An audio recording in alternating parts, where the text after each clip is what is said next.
Hello friends, welcome back to my channel. आज हम इस वीडियो में देखेंगे ट्रांसपोर्ट ऑफ ऑक्सीजन के बारे में। मतलब हमारे शरीर में श्वसन गैस ऑक्सीजन और कार्बन डाइऑक्साइड गैस का परिवहन किस प्रकार से होता है। तो ऑक्सीजन को हम बाहरी माध्यम से शरीर में फेफड़े के द्वारा लेते हैं और उसके बाद उसका परिवहन किस प्रकार से होता है, ये हम इस वीडियो में देखेंगे। तो देखते हैं पहले इसका जनरल इंट्रोडक्शन के बारे में। ट्रांसपोर्ट ऑफ ऑक्सीजन श्वसन गैस जैसे ऑक्सीजन O2 को शरीर के विभिन्न अंगों एवं ऊतकों तक पहुंचाना ही ऑक्सीजन का परिवहन या ट्रांसपोर्ट ऑफ ऑक्सीजन कहलाता है। मतलब शरीर के एक एक ऊतकों एवं अंगों तक ऑक्सीजन को पहुंचाना ऑक्सीजन का परिवहन या ट्रांसपोर्ट ऑफ ऑक्सीजन कहलाता है। ऑक्सीजन के परिवहन का कार्य कहाँ होता है और किसके द्वारा होता है। तो ऑक्सीजन के परिवहन का कार्य एल्वोलाई में, फेफड़ों के एल्वोलाई में रेड ब्लड सेल्स या फिर उसको रेड ब्लड सेल्स को इरिथ्रोसाइट्स कहते हैं। तो ऑक्सीजन के परिवहन का कार्य एल्वोलाई में रेड ब्लड सेल्स या इरिथ्रोसाइट्स के द्वारा होता है। अब देखते हैं एल्वोलाई क्या होता है और इरिथ्रोसाइट्स क्या होते हैं, रेड ब्लड सेल्स क्या होते हैं। तो हम देखते हैं एल्वोलाई के बारे में। फेफड़े की ट्रैकिया आगे असंख्य नलिकाओं में बढ़ जाती है जिसको ब्रेंक्यूल्स कहते हैं। इन नलिकाओं के अंतिम भाग पर एक थैली जैसी रचना पाई जाती है जिसको एल्वोलाई कहते हैं। एल्वोलाई के चारों तरफ कैपिलरी वेसल्स पाए जाते हैं, कैपिलरी नलिकाओं का जाल पाया जाता है। तो डायग्राम में आप देख सकते हैं कि फेफड़े के एल्वोलाई की संरचना है। एल्वोलाई की संरचना में देख सकते हैं कि इसके चारों तरफ पल्मोनरी कैपिलरी वेसल्स पाए जाते हैं, कैपिलरी वेसल्स का जाल पाया जाता है और इसी में ही रेड ब्लड सेल्स पाए जाते हैं जो ऑक्सीजन को और कार्बन डाइऑक्साइड के साथ उत्क्रमणीय रूप से जुड़कर इसका परिवहन करते हैं। Second number, red blood cells. Red blood cells क्या होता है? यह जंतुओं के रक्त में पाए जाने वाली कोशिका होती है जिसे रेड ब्लड सेल्स या इरिथ्रोसाइट भी कहते हैं। रेड ब्लड सेल्स में किसी भी प्रकार का केंद्रक नहीं पाया जाता, अर्थात यह विभाजित नहीं हो सकता है। रेड ब्लड सेल्स में राइबोसोम भी नहीं पाया जाता है, अर्थात यह किसी भी प्रकार के नए प्रोटीन का संश्लेषण नहीं कर सकता है। Third number, red blood cells में माइटोकॉन्ड्रिया भी नहीं पाई जाती है, अर्थात यह ऊर्जा का निर्माण भी नहीं कर सकता है। Fourth number, red blood cells में हीमोग्लोबिन श्वसन वर्णक पाया जाता है जो केवल ऑक्सीजन O2 एवं कार्बन डाइऑक्साइड CO2 के साथ उत्क्रमणीय रूप से जुड़कर इसका परिवहन करता है। मतलब रेड ब्लड सेल्स में केवल हीमोग्लोबिन पाया जाता है जिसका काम केवल इतना है कि ऑक्सीजन एवं कार्बन डाइऑक्साइड के साथ उत्क्रमणीय रूप से जुड़कर इसका परिवहन करे।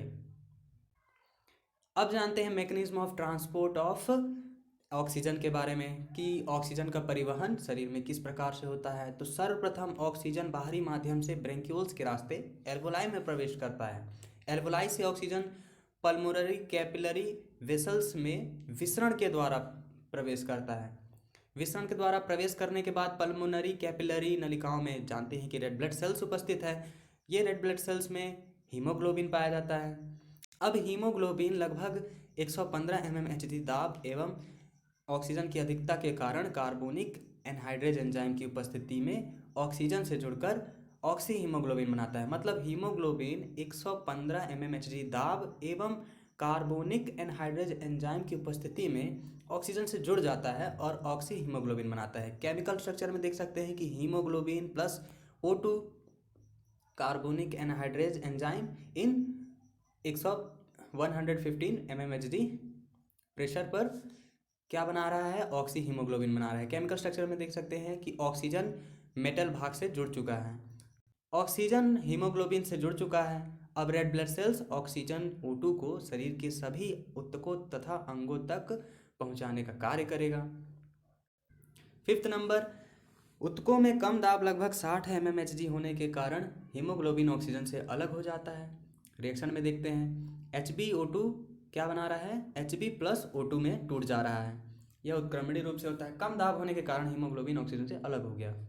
अब सेकंड है mechanism of transport of carbon dioxide. Carbon dioxide का परिवहन हीमोग्लोबिन किस प्रकार से करता है, इसको इसके बारे में देखेंगे। अब रेड ब्लड सेल्स के द्वारा ऑक्सीजन का परिवहन विभिन्न अंगों एवं ऊतकों में कर दिया जाता है। साथ ही कोशिकाओं में कोशिकीय श्वसन होता है, जैसे क्रेब्स साइकिल, ग्लाइकोलाइसिस, और इनके उत्पाद में कार्बन डाइऑक्साइड और जल का निर्माण होता है जो ब्लड कैपिलरी में प्रवेश करता है और ब्लड कैपिलरी के बाद रेड ब्लड सेल्स में ये कार्बन डाइऑक्साइड और जल प्रवेश करता है, रेड ब्लड सेल्स में कार्बन डाइऑक्साइड और जल प्रवेश करता है। सेकेंड नंबर में रेड ब्लड सेल्स में कार्बन डाइऑक्साइड और जल कार्बोनिक एनहाइड्रेज एंजाइम की उपस्थिति में क्रिया करते हैं और कार्बोनिक अम्ल H2CO3 माइनस आयन का निर्माण करते हैं। ये अस्थायी उत्पाद होता है H2CO3, तो जो कि तुरंत ही H+ एवं CO3 माइनस में कन्वर्ट हो जाता है। रिएक्शन में देख सकते हैं CO2 + H2O carbonic anhydrase enzyme की उपस्थिति में H2O CO3 में कन्वर्ट हो गया और ये H2O CO3 अस्थायी उत्पाद होता है, इसलिए तुरंत ही H+ एवं H+ CO3 माइनस आयन में कन्वर्ट हो गया। थर्ड नंबर में अब ये H+ और HCO3 माइनस के साथ क्या होगा, तो HCO3 minus ion red blood cells से प्लाज्मा में चले जाते हैं। रेड ब्लड सेल्स के अंदर H+ एवं HCO3 माइनस आयन बचे थे, जिसमें से HCO3 माइनस आयन प्लाज्मा में प्रवेश करने लगते हैं और प्लाज्मा से chlorine minus ion red blood cells में प्रवेश करने लगते हैं। H+, फोर्थ नंबर में H+ आयन ऑक्सी हीमोग्लोबिन से जुड़कर हीमोग्लोबिनिक अम्ल बनाता है एवं ऑक्सीजन O2 अलग हो जाता है। रिएक्शन में देखेंगे तो कैसे होता है, ऑक्सी हीमोग्लोबिन था HbO2 प्लस इसके साथ क्या जुड़ गया, H+ आयन जुड़ गया। H+ आयन जुड़ गया तो क्या बन गया, ऑक्सीजन तो अलग हो गया। जो रेड ब्लड सेल्स फेफड़े से आया था ऑक्सीजन को लेकर के, वो ऑक्सीजन से अलग हो गया और रेड ब्लड सेल्स हाइड्रोजन से जुड़ गया और हीमोग्लोबिनिक एसिड बना दिया। फिफ्थ नंबर में रेड ब्लड सेल्स एवं प्लाज्मा के एल्वोलाई में पहुंचने पर अधिक दाब के कारण सभी अभिक्रियाएं पुनः उत्क्रमणीय रूप से होने लगती है, तो पूरा रिएक्शन फिर से उल्टा रिपीट होता है। HB कन्वर्ट हो जाता है H+ Hb में, टूट जाता है, यानी हाइड्रोजन आयन अलग हो गया हीमोग्लोबिन से। फिर H+ प्लस HCO3 जो कि प्लाज्मा में था, HCO3 प्लाज्मा के साथ आया था, वो इस हाइड्रोजन के साथ अलग हुए हाइड्रोजन के साथ जुड़ करके H2CO3 बनवाता है। ये अस्थायी उत्पाद है जो तुरंत ही H2O प्लस कार्बन डाइऑक्साइड में कन्वर्ट हो जाता है, जो फेफड़े के द्वारा बाहर कर दिया जाता है। तो यह था ट्रांसपोर्ट ऑफ कार्बन डाइऑक्साइड के बारे में। इसी तरह के हिंदी नोट्स के लिए हमारे चैनल को सब्सक्राइब करें, लाइक करें। Thanks for watching my videos.